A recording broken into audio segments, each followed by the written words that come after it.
Hello everybody. आज कक्षा 11वीं हिंदी माध्यम भौतिक विषय में जो चैप्टर है कार्य ऊर्जा एवं शक्ति, उसमें जो आज का टॉपिक है वो है एक विमीय अप्रत्यास्थ संगठन।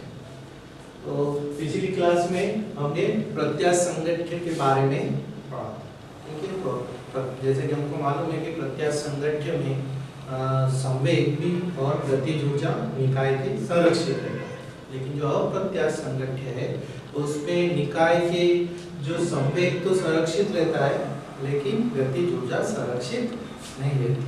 हमको आज का जो प्रश्न है उसमें एक विमीय अप्रत्यास्थ संगठन में हमको ये सिद्ध करना है कि इस अप्रत्यास्थ संगठन में गतिज ऊर्जा की हानि होती है, ठीक है। मतलब संगठन के पूर्व गतिज ऊर्जा और संगठन के पश्चात जो गतिज ऊर्जा है उसमें कुछ अंतर रहता है। मतलब पहले की गतिज ऊर्जा अधिक होती है और संगठन होने के पश्चात जो गतिज ऊर्जा है उसमें थोड़ी सी कमी हो जाती है, ठीक है।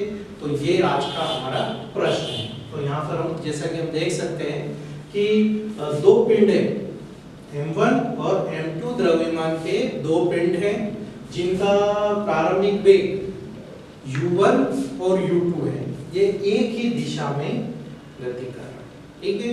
इनमें अप्रत्यास्थ संगठन होता है जिसके पश्चात ये आपस में एक दूसरे से जुड़ जाते हैं और एक वेग v से गतिमान होते हैं। क्योंकि जुड़ गए इसलिए इनका एक उभयनिष्ठ वेग v है जिससे ये उसी दिशा में गतिमान है।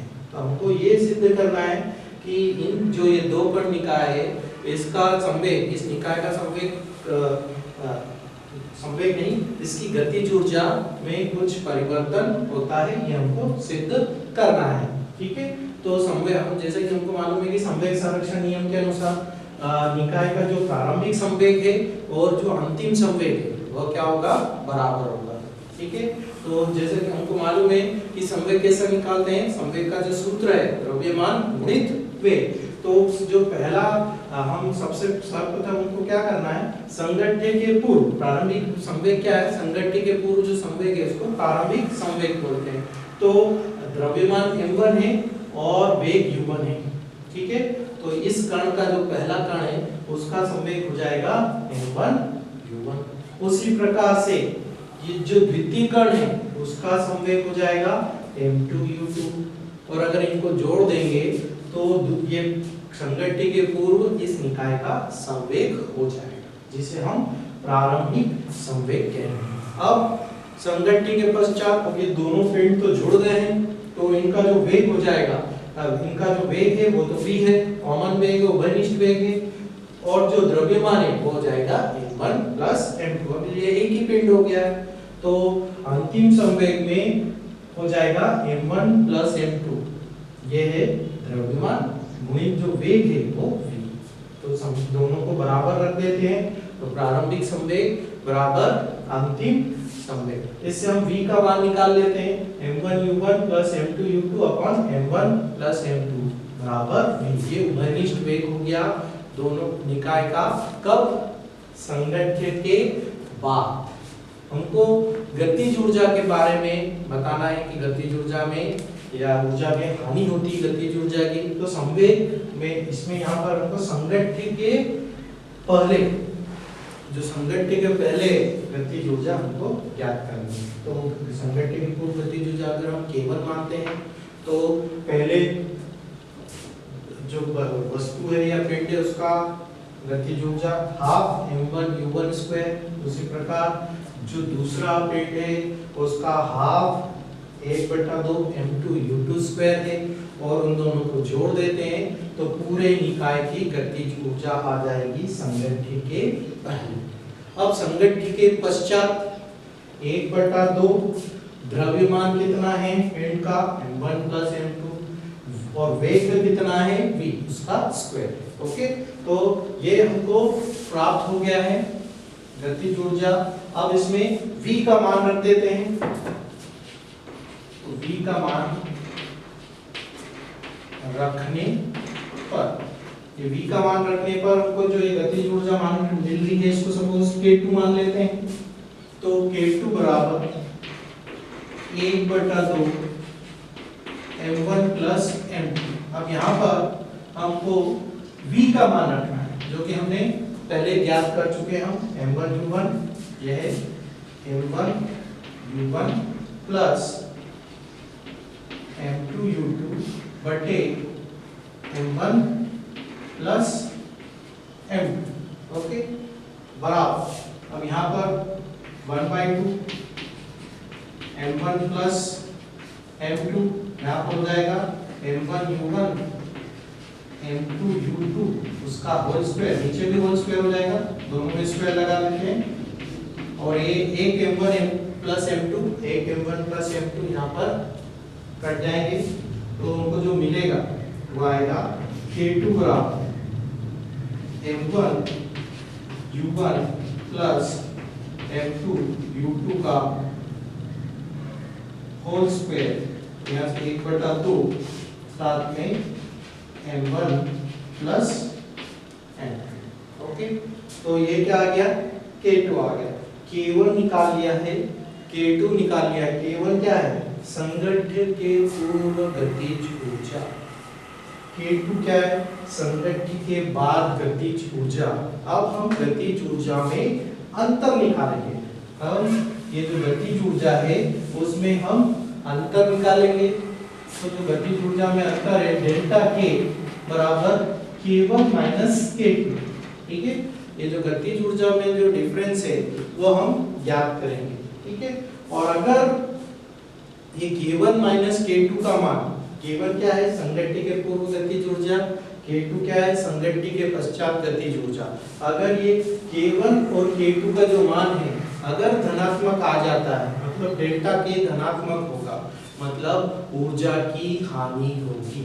मतलब इसलिए हम इसको डेल्टा के को धनात्मक सिद्ध करने की कोशिश करेंगे। ठीक है, तो ये डेल्टा के बराबर जो k1 का मान है, ठीक है, k1 का मान है 1/2 m1 u1 square plus 1/2 m2 u2 square minus जो k2 का मान है तो हमने ज्ञात करा वो ये है minus 1/2 m1 u1 m2 u2 का होल स्क्वायर बटे m1 प्लस m2।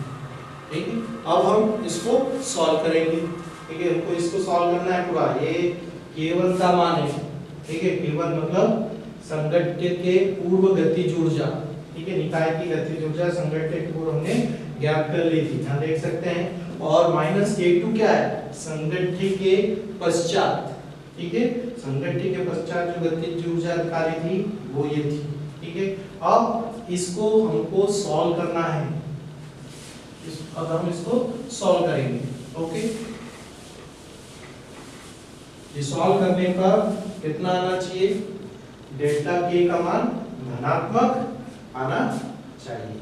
ठीक है, तो यहाँ से ये डेल्टा के बराबर, यहाँ चाहे हम 1/2 कॉमन ले लेते हैं, m1 u1 square m2 u2 square. Okay, minus 1/2 m1 u1 m2 u2 का होल स्क्वायर बटे m1 प्लस m2। यहाँ तक आ गया। ठीक है, अब इसको आगे हमको सॉल्व करना है, तो अब क्या करेंगे, डेल्टा के बराबर एलसीएम ले लेते हैं यहाँ पर। ठीक है, लघुत्तम ले लेंगे तो 2 m1 प्लस m2 लघुत्तम हो जाएगा। ये m1 m2 का गुणा यहाँ हो जाएगा, ये हो जाएगा m1 u1 square plus m2 u2 square m1 plus m2 minus m1 u1 plus m2 u2 का स्क्वायर। ओके, यहाँ तक हो गया है लघुत्तम लेने के पश्चात। अब ये जो होल स्क्वायर है इसको सॉल्व करेंगे और यहाँ पर जो है उसको हम गुणा करेंगे। ठीक है, तो डेल्टा के बराबर यहाँ पर जो गुणा है इसका इसमें गुणा कर लेंगे, तो m1 स्क्वायर u1 स्क्वायर और इसका इसमें गुणा करेंगे तो m1 m2 u1 स्क्वायर।